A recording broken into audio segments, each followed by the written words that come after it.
Hello and welcome to the Medical Sales Podcast. I'm your host, Samuel, founder of a revolutionary medical sales training and mentorship program called the Medical Sales Career Builder, and I'm also host of the Medical Sales Podcast. In this podcast, I interview top medical sales reps and leading medical sales executives across the entire world. It doesn't matter what medical sales industry, from medical device to pharmaceutical to genetic testing and diagnostic lab, you name it, you will learn how to either break into the industry, be a top 10% performer within your role, or climb the corporate ladder. Welcome to the Medical Sales Podcast. And remember, I am a medical sales expert sharing my own opinion about this amazing industry and how it can change your life.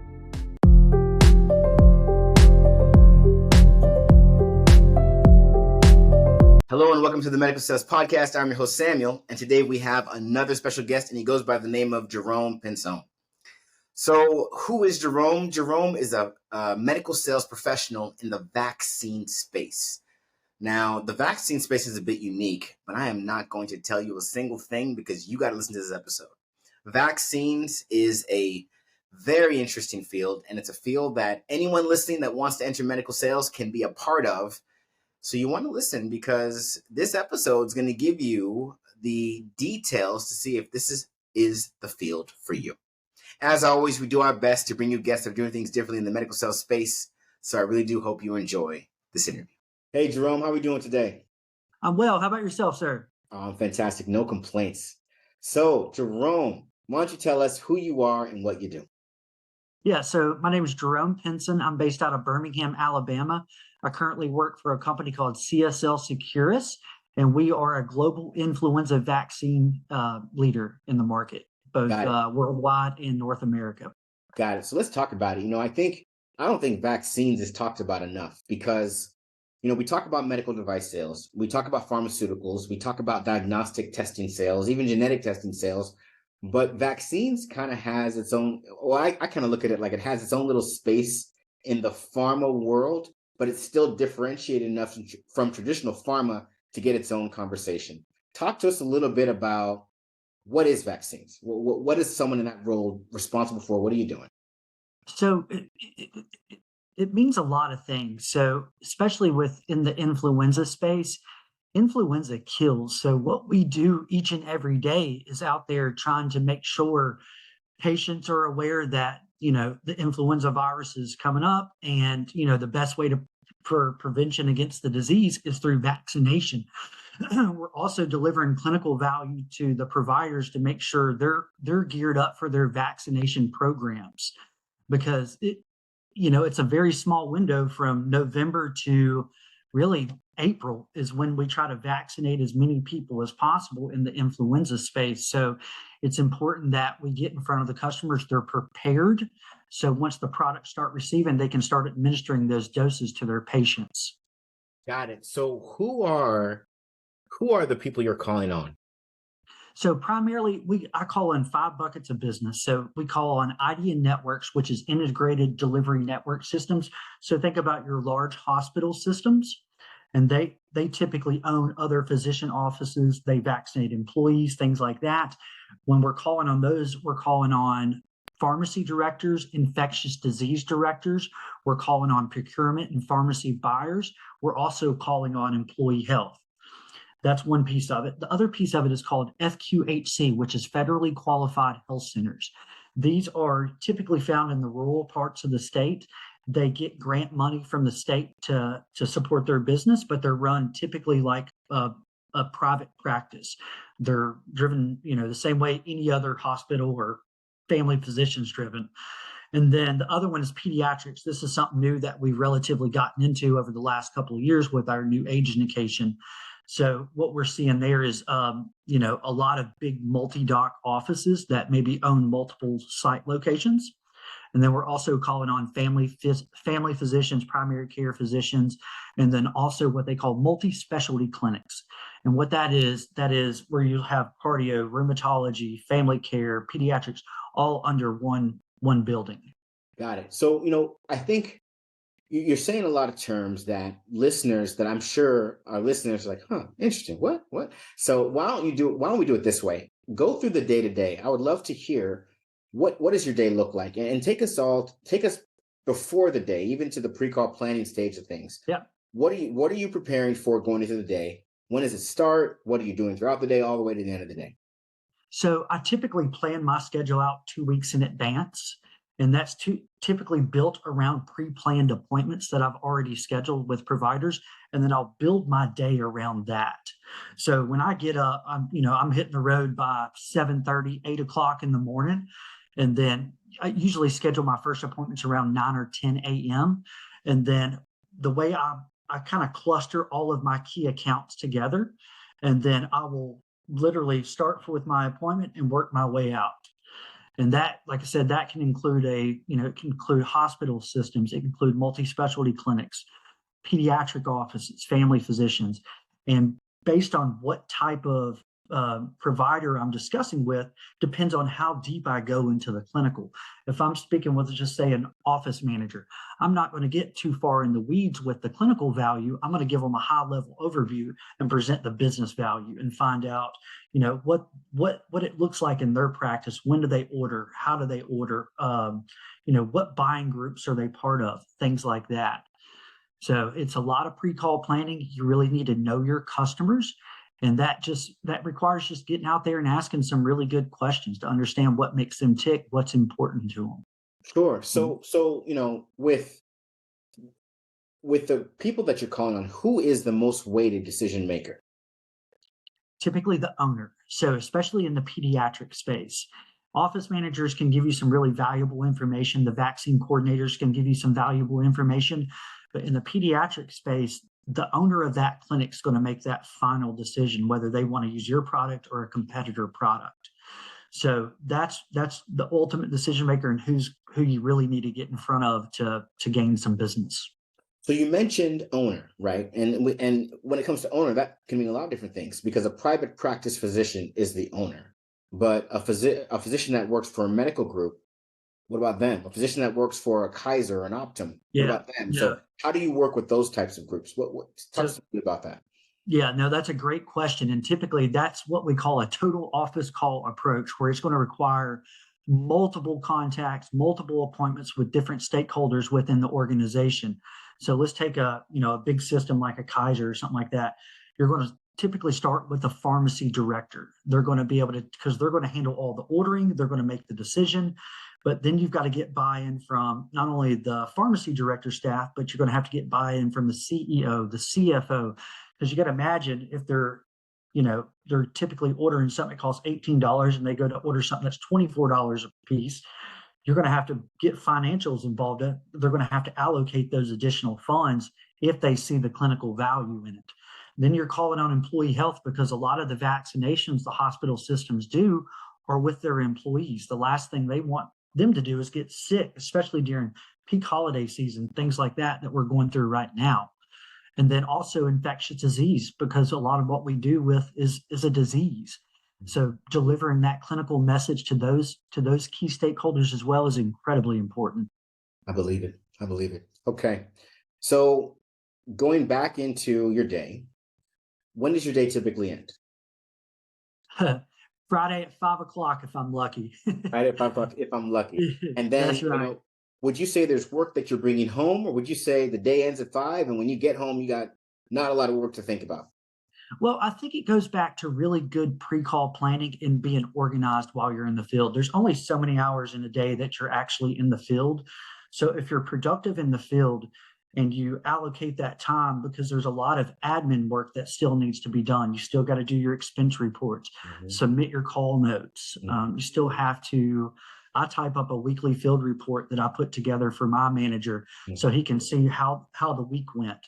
So, and got on top of that, you've got continuous educational training classes that we do to make sure we're up to date with the HIPAA, things like that, that Mhm. allows us access to some of these key systems. So if you do the planning right, you can be done on time. But there are days where I'm working a little later than I would like, but it's necessary work, and it's allowed me to be successful staying on top of not only closing the business, but the administration piece of it. Right, right. What type of vaccines? You mentioned influenza. Is that your primary product, or do you have a suite of products that you sell? So we are the only manufacturer in the entire world solely dedicated to influenza. We Oh, manufacture influenza on 3 different continents. So Australia, North America, and then out of the UK. Now, there's potential for us to get other products down the pipe, but that's down in the future. Now, the okay. other big players are going to be your Merck, your Pfizer, your let's see, Novavax is a big player now within the COVID space. Okay. Also, GSK, so Yeah, GlaxoSmithKline, GSK is big on yeah, vaccines. and Sanofi as well. Yeah, Sanofi too. Okay, so then let's stay there. With these vaccines, so you're selling an influenza. What is the competitive landscape like? If your company is solely dedicated to it, I'd like to imagine that you guys probably are leagues above the competition. But what is it really? You would think that, but no, it's a highly competitive landscape. So where we originated from was a company called Novartis Vaccines. There was a merger a few years ago between GSK and Novartis, and it was basically an acquisition exchange. Novartis got all of the oncology division from GSK. GSK got all of the vaccine division. Well, the federal government stepped in that process and said, look, GSK can have it all except for the influenza portfolio. So they sold the portfolio to a company called CSL. Now, why, So why was that? just because it would have given them a monopoly on the market, because GSK and Sanofi are the longtime players when it comes to influenza. They've been in this market for a really long time. And you imagine a lot of those reps are very tenured. They've been there 10, 15, 20 years. Sure, They have those established relationships, sure. whereas, we're still relatively new in this space. So, they're very good at what they do. So we have to go really not only sell our robust manufacturing capabilities, we have to sell the clinical value of why they're using our portfolio. That's that. I'm so glad we're discussing that, because now what I want to talk about is, what do you believe? And when I ask you this question, I'm more referring to some of the intangibles. What do you believe gives you the advantage to be successful selling your company's product versus your competitor like GSK that's been in the space forever? Yeah, absolutely. I think it goes back to understanding the disease state, the issues with existing manufacturing capabilities that have been around since the 30s. So not only knowing that, but understanding the clinical value and where your product fits in, and how it could be a huge opportunity for the family practice, the physicians, things like that, to limit hospitalizations, which is the ultimate goal. Mm. Because a lot of people don't realize that influenza does kill you, and it's a very preventable disease. So I think understanding that I have value in my product, knowing how to deliver that value to the provider. And then it goes back to being organized, because there's a lot of, you can get a flu shot in almost any corner of the street. But, knowing where to go each and every day, knowing who you're calling on, what makes them tick. Is it the clinical? Is it the reimbursement? Is it, shipping capabilities? Understanding your customers is extremely important. And then showing up each and every day. You'll be surprised at how many good conversations you can get into just by being there and being present. It's amazing. I remember when I was in a space similar to where you are, and you'd call on providers and nothing, crickets. They're listening to you, but nothing's happening. And you keep going, and keep going, and keep going, and then out of nowhere, they just start using it, and then they Yep. use it again, and then again, and next thing you know, they're your number one guy or girl. Yeah, You're just like, what? absolutely. And I think I share that story because the reality of what you do, you know, a lot of it is inconsistency, and I think the reps that are successful versus the reps that aren't, it's because they've been very organized and they've kept up that consistency, and of course, it's paying dividends.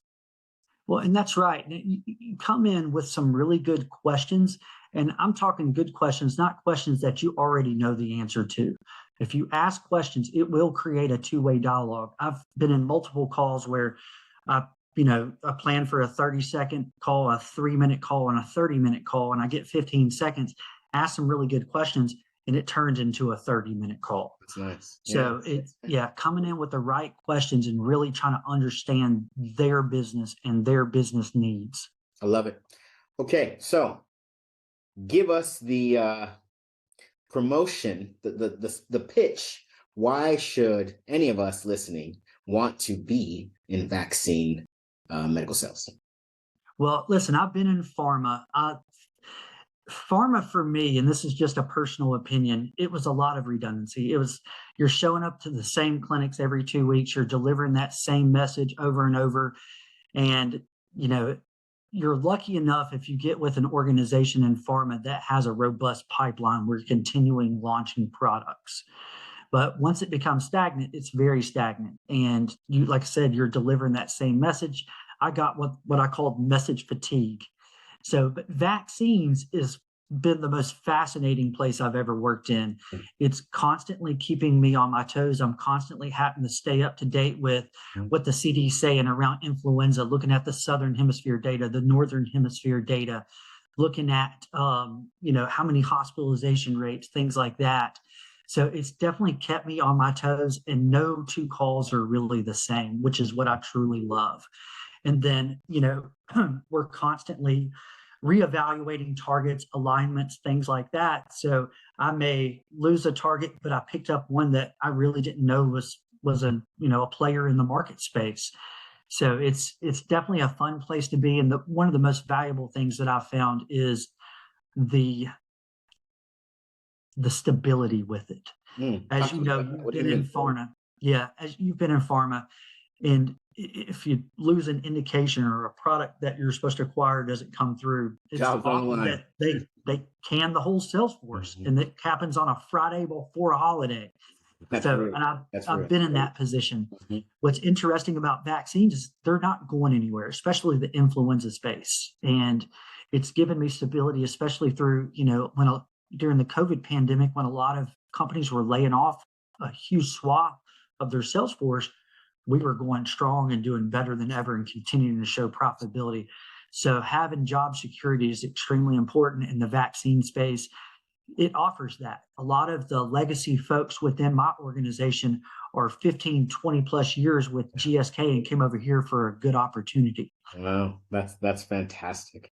Well, I hope all of you are listening and taking notes out there. So now the bigger question, if anyone listening is interested in getting into this space, talk to us a little bit about the type of person that should be thinking about doing this and what transferable skills they should be ready to communicate that they bring to the table. Yeah, I say the space is for anybody that's willing to learn. And you have to have a passion for patients, because what we do each and every day is not easy. I put a lot of miles on the road, but each and every day I wake up, I have a patient first mindset. And that's what drives me most of all. So if you have a true passion for helping patients, I don't care what background you come from, there's a place for you here. And, it helps to have some type of business to business background where you're out there calling on customers and trying to close sales, close business, things like that. Now, when you say business to business, are you saying anyway, or it needs to be field sales business to business? Outside business to business always helps. Absolutely. Because you got to think there's a lot of autonomy with this type of role. You're not often speaking with your manager. You're not often doing field visits. So it's up to yourself each and every day to get out of bed, have a goal in mind, and go out there and accomplish that goal. I love that. I hope you're enjoying today's episode. And I want to let you know our programs cover the entire career of a medical sales professional. From getting into the medical sales industry, to training on how to be a top performer in the medical sales industry, to masterfully navigating your career to executive level leadership. These programs are personalized and customized for your specific career and background, and trained by over 50 experts, including surgeons. Our results speak for ourselves, and we're landing positions for our candidates in less than 120 days in top medical technology companies like Stryker, Medtronic, Merck, Abbott, you name it. Would you run an Ironman race without training and a strategy? You wouldn't. So why are you trying to do the same with the medical sales position?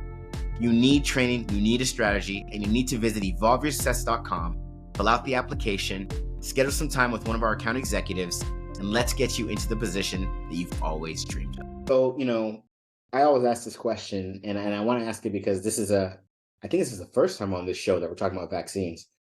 I want to hear the moment when you were doing your job and something happened and you said, wow, I love this job. I love what I do. This is awesome.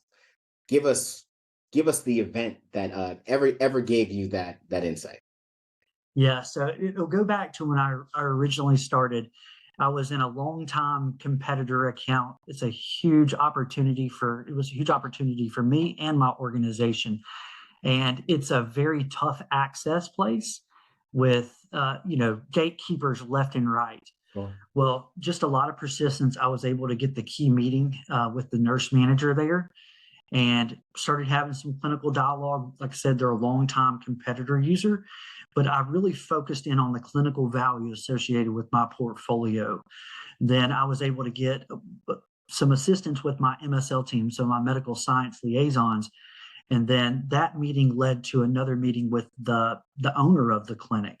And then, closing that deal was a huge, it just gave me the sense that I can do this job Confidence, and I yeah. can be successful at it. Mhm. And a lot of times that's all it takes. It takes one big win to know that, hey, I am where I need to be.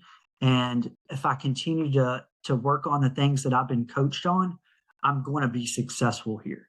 And I ended up closing that deal my first season, and everything was just a snowball effect after Hey. that. And success continued to follow. But, following that general blueprint was key to my success over the last 4 years. I love it. I love it. That it speaks volumes when you can outline why you were successful and really give credit to where it's due. Okay, so you've talked to us about what it takes to get into this space, what it looks like when you're in this space, what you might be selling, and the kind of people you might be talking to. Now, share with us what are some of the challenges of being in this space. Some Yeah. of the things that, if someone's coming into this, they need to be prepared to manage, A, B, and C. What would you say those Yeah. are? Well, it goes back to access. Access continues to be a challenge, not only for the vaccine reps, the medical reps, the device reps, the pharma reps. Access is always going to be a key barrier. And you can have good conversations, but if you're not having the key conversations with the right people, you're not going to move that ball forward. Right. So, and sometimes you have to look at other avenues to get around those key access issues. So if you're going in there to speak with an office administrator and she continues to be busy, what other options do you have? So that goes back to a lot of that pre-call planning, knowing that, okay, if I don't see the office manager today, I'm going to try to catch the physician. I'm going to try to catch the vaccine coordinator, or I'm going to try to speak with the billing manager to discuss financials and give pricing, things like that. So access is always going to be an issue.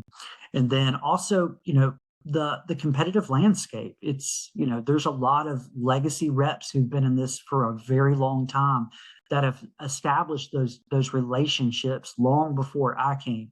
So overcoming that barrier is always a challenge. But to me, it's always important. I don't care how long they've dealt with their current rep. My products have value and they have a place for in your clinic. Mhm. And let me tell you why. And I love it. really I love it. focus on the clinical value of that. And then also, you're going to have issues, especially in the influenza space, shipping things like that. There's always going to be some hiccups there. Some people want their products early. Some of them want them pushed back, Sure. depending on when they kick off their. So being able to tailor everything around based on the customer's needs is how you continue to keep their business season after season. And you have to know your customers. I believe it. In the vein of knowing your customers, do you get personal with your customers? Do that have some of them become your friends, or would you say it doesn't get that far with you? Absolutely, I'm a very personal guy. My relationships are solid once I get them, and often text with my customers. One of them's a big golfer, and he'll text me pictures of when him and his son are on the course, things like that. Cool. That's So cool. no, if to me, if I can build that type of relationship, deliver value, that's a customer that I'm going to keep forever. I love it. And with in that same vein, is that something you try to do on introduction, or do you kind of wait and pace yourself before you start getting personal and befriend your customers? I try to establish that relationship as soon as I can. Sometimes the personalities may not mesh initially, so it takes a little more time to cultivate that type of relationship. But no, it's something that I'm always striving to build that relationship, because the better I understand the customer needs, the better I can deliver on what those needs are. Absolutely, absolutely. Okay. Now, I've always been curious, because you've been in the influenza space. How did COVID impact how you did your job and what you do in the influenza space? And I know it affected all of us in the medical sales world, Yeah. but how did it affect you in the vein of influenza? So it was an incredible challenge, because we are a global uh, influenza vaccine manufacturer with the interest in public health. Sure. So once the COVID pandemic hit, we were all basically grounded, doing virtual, handling everything through Viva Engages, so virtual meetings, through phone calls, things like that. Which, as you know, a lot of this is relationship built. So it's incredibly tough to really build value when you can't really show something or look at somebody's body language to see if they're interested. So it was a challenge, absolutely. But the thing is, we continued to push no matter how hard it was, how many calls we were hung up on, things like that. And we started to build something even in the height of a pandemic that allowed us to continue to be successful once they released us back into the field. But no, it was a challenge, and it goes back to being disciplined. Nobody's sitting there making you dial for dollars every single day, but those that were very successful had an agenda each and every day, a list of customers they wanted to call and set up virtual appointments with, and those were the ones that were the most successful during that period. I love it. Now, clinically, did COVID complicate how you sold influenza to your customers? It did a little bit. So in the height of the pandemic, that first initial year, vaccination rates with influenza is typically, let's say, 50%. We saw the highest rate of vaccination for influenza in the height of the pandemic, because a lot of folks were, look, they may not be protected from COVID, at least they're going to be protected for something, Sure. especially influenza. So after the pandemic ended, we saw an immediate decrease. And a lot of that was the vaccine hesitancy, a lot of, just the way it was rolled out was not rolled out as smoothly as it could have been. So immediately we saw a dip in vaccination rates. And right now we're at an all-time low for vaccinations across not just influenza, across everything. Mm. I think the last study I read, we were hovering around 45% just in pediatrics, Wow. which is it's alarming, because you're talking about Hep B, your Right. COVID Like vaccine, things that we eradicated a long time ago. yeah, eradicated a long time ago. And what you're going to see is those nasty viruses start to Right. show themselves again. And we're still trying to get a grip on how to best handle that. And that's a huge challenge, not only for us as a manufacturer, but for the providers. They're having trouble getting the parents to commit to vaccinating their children. So a lot of what we do is, not only educate the providers on the clinical value of our portfolio, but we're also educating them on how to handle that vaccine hesitancy with their patients, so we can increase immunization rates back to a level pre-pandemic. Gotcha. Gotcha. Yeah, no, I mean that's very very very important. Now, when COVID kind of made things a little challenging for selling influenza, what how did you work with your team to stay motivated to do what you guys do? Talk to us a little bit about what were you guys doing internally to say, you know what, we're gonna figure this out and make sure our customers are continuing to get our great product and our great services. An excellent question. So sometimes it does feel like you're trapped on an island by yourself, because we all cover very large geographies. I cover pretty much the entire state of Alabama. And so it's not often that I see another rep from my company. So we have a group chat we stay in touch with. We get a win, we send it out, let them know how we got it. And then I make periodic phone calls to my teammates and tell them, hey, look, I'm having this issue. Are you having a similar issue? How are you handling it? So really bouncing ideas off each other to help not only lift us up, but overcome those obstacles that we're all facing each and every day. I love it. I love it. Um, there is one question I want to ask you regarding influenza itself. So Yes, sir. I feel like the flu is that thing that no one has taken very seriously. That's not in the know. Yep. And we know what the flu has done years and years past to just the global population. What is the technology as far as managing the flu? I mean, we still have vaccines and it's still very important that we take them, but are things moving to a less frequent, a more permanent vaccine, less frequent shots? What's going on in the vaccine, I guess, vaccine technology?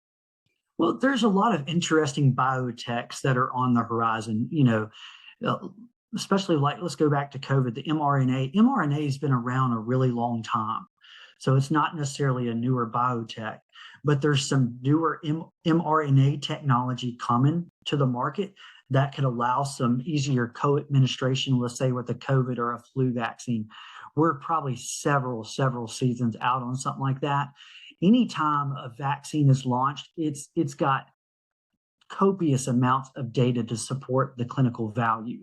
It's not like you get an emergency approval. Like the COVID pandemic was really kind of a one-off in that situation. A lot of these products have, a decade or more of studies that have been conducted to establish not only the clinical value but the efficacy to make sure it is safe for Mhm, the patients. mhm. So that's where a lot of the misinterpretation comes out there. Going back to influenza, uh, people still think the flu vaccine gives them the flu, which is entirely untrue. So, You know what? Let's clear the air right here, right now with the expert. What is the flu vaccine actually doing? so what it does is it's actually it's going to build antibodies within your immune system. So what the CDC does is they select these wild type strains based on what we see in the southern hemisphere. Now, there's a process called antigenic drift in that process. As it crosses the southern hemisphere into the northern hemisphere, it's going to start to mutate. It's a virus. It's trying to stay alive. So they do the best they can, the World Health Organization, in selecting the appropriate strains. If we're lucky, we don't see a lot of antigenic drift. So that'll give us an idea of what strains need to be selected to start manufacturing influenza vaccines. And what it does, going back to building the antibodies, so if you do come in contact, and it can be as simple as touching a door handle, your kid licking the glass at the pediatric office or whatever, it's gonna help you build those antibodies much quicker to prevent you. There's no guarantee it's going to stop you from being sick, but it's your best protection possible to prevent you from going to the hospital in the ER, which is the Absolutely. ultimate goal. Absolutely. Now explain why is that not the same as people thinking that they're getting the flu when they get the flu shot? Because sometimes it happens. You may take a flu shot and you got it late in the season and you're already in contact with the influenza virus. The influenza virus takes time to start infecting the cells to start compromising your immune response. By then, it's too late. You're already going to be sick. And sometimes I experienced this myself when I initially got my COVID vaccine. I had a little bit of a fever after that. And they're like, oh my goodness, I got the flu from it it. was it was the vaccine. Yeah, but it's what it is. It's your body is building the antibodies to attack that infection. So that helps. Yeah, no, that sheds some light on that. Um, Another thing I wanted to ask you about, I want to know, you're in vaccines, so you guys must get into a lot of heated conversation. And I'm not saying necessarily in the field, but just with people, because you're in vaccines. So I'm assuming you support vaccines and getting your kids vaccinated, you getting vaccinated.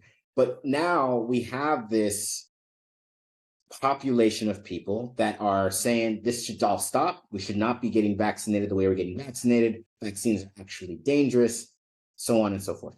How do you, what's your take on, and let me be more specific. let me just speak to COVID first. Yeah. What's your take on the people that believe that getting the COVID vaccine was actually a risk? Well, I would say they're wrong. The COVID vaccine saved many lives, and I don't care what manufacturer you got it from. And I have these conversations with a few of my close friends who, one of them's never had a flu vaccine or never Right. had a COVID vaccine. They're like, I've never been sick. But the way I like to describe this is influenza, once you've had it one time, it scars you for life. I remember when I was 12 years old and I got influenza, I didn't eat burgers for a month because I was just so sick. Yeah. And it truly it'll impact you for years down the road. And when I'm having conversations with nurse managers, physicians, I'll ask them, "Hey, tell me about the last time you had influenza." They're like, "Oh my gosh, I laid in bed for a week and didn't move, and I ended up in the hospital." Hmm. And a lot of them, I like to have the conversation of, "Well, tell me about a time that one of your patients got influenza and ended up in the hospital. Tell me about that." And you hear some really heart-wrenching stories that it impacts not only immediate but long-term health effects can be associated with influenza. And I was speaking with a counterpart of mine recently, and she was telling me about a physician of his that who lost his daughter to influenza, and she was a grown adult. So, when I'm having those conversations and they do get heated and I get the vaccine pushback, there's real world stories out there that highlight why it's important that we do what we do each and every day. There's a great nonprofit organization called Families Fighting Against Flu, and we've had them around at a couple of our meetings, and just hearing some of the stories of how influenza impacted them, it helps set in how important it is that we get up in each and every day and we're thinking about that little kid or that adult that their parents may not get them the vaccine, but we're trying to save lives. Hmm. Hmm. No, I mean, it makes perfect sense. Do you guys ever cover topics? Do you guys ever cover the topics around vaccines being linked to causing other conditions like autism, or is that something that you guys don't really spend time even learning? Well, a lot of times we're dealing with healthcare professionals and they're aware that's not the case. So not often, but sometimes it does come up, and the physician will say, "Look, I've got this type of customer or this type of patient who's, this is their concern. What's the best way to handle that?" And that's where we come in and provide HCP to patient resources to help them combat that vaccine hesitancy. Hmm. That's fantastic. Well, if I could do it all over again, I think I'd join you in vaccines.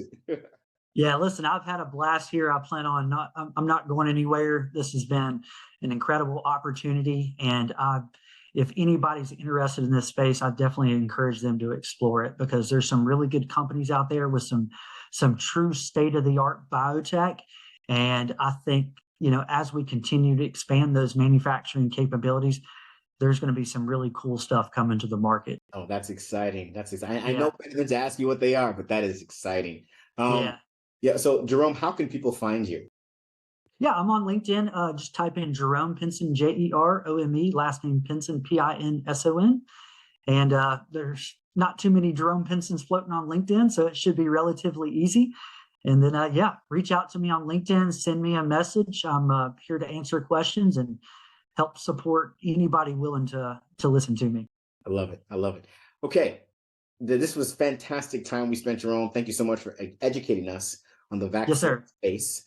Now we have one more thing to do before I let you go today. And I have actually one more question, then one more thing.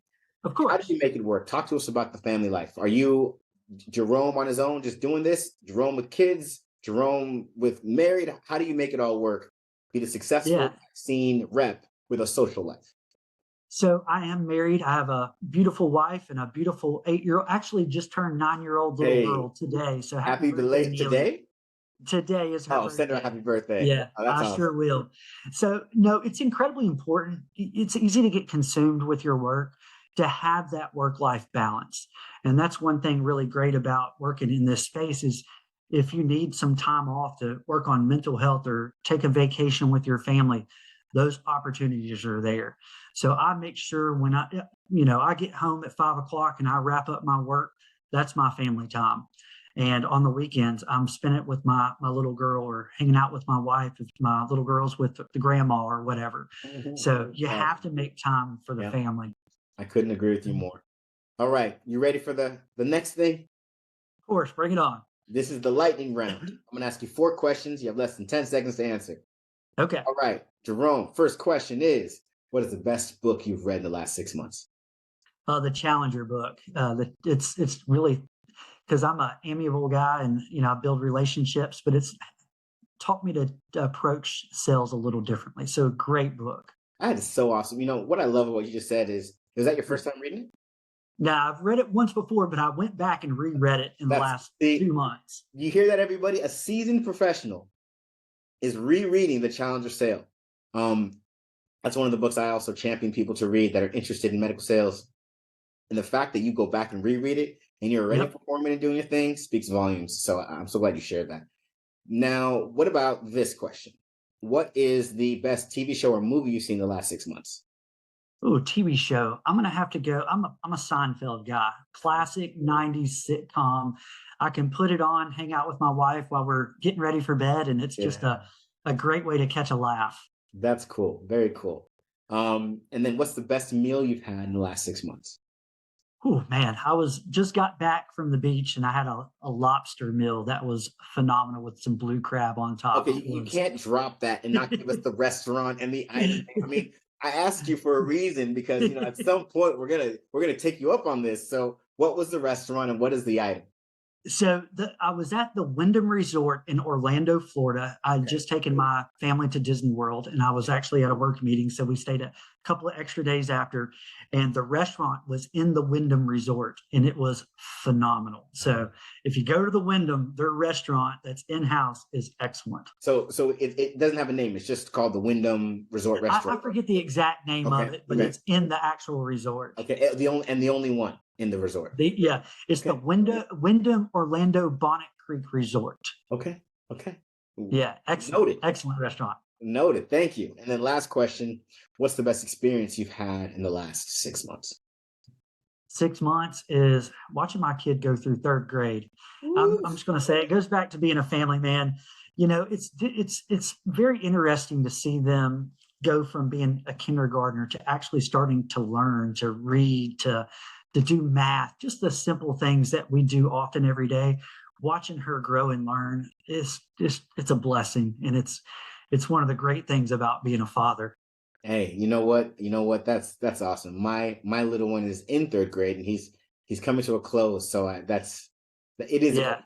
I resonate, man. I resonate. Well, Jerome, again, thank you for being on the show. This was fantastic. We can't wait to see all the amazing things you continue to do in the vaccine space. And don't forget about us. Maybe we'll have a recurrent episode in 6 months to a year to find out what you're doing later. Yeah, absolutely. Would love to, man. That sounds great. And I look forward to speaking with you again as well, sir. Awesome. Thank you for the time. Thank you, sir. Bye. And that was Jerome Pinson. So I loved having Jerome on because he really highlighted what it means to be in vaccines, what actually happens in that space, and how it all works.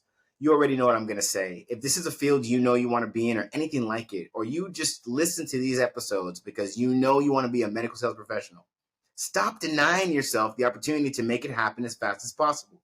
Go to evolveyoursuccess.com, fill out the application, schedule some time with one of our account executives, take our assessment, and let's get you into the place that you're supposed to be. As always, we do our best to bring you guests that are doing things differently in the medical sales space. So make sure you tune in next week for another episode of the Medical Sales Podcast. I hope you enjoyed today's episode. And remember, I have a customized and personalized program that gets you into the medical technology industry as a sales professional, or any type of role for that matter. Become a top performer in your position and masterfully navigate your career to executive level leadership. Check out these programs and learn more at evolveyoursuccess.com by visiting our site, filling out an application, schedule some time with one of our account executives, and allowing us to get you where you need to be. Stay tuned for more awesome content with amazing interviews on the Medical Sales Podcast.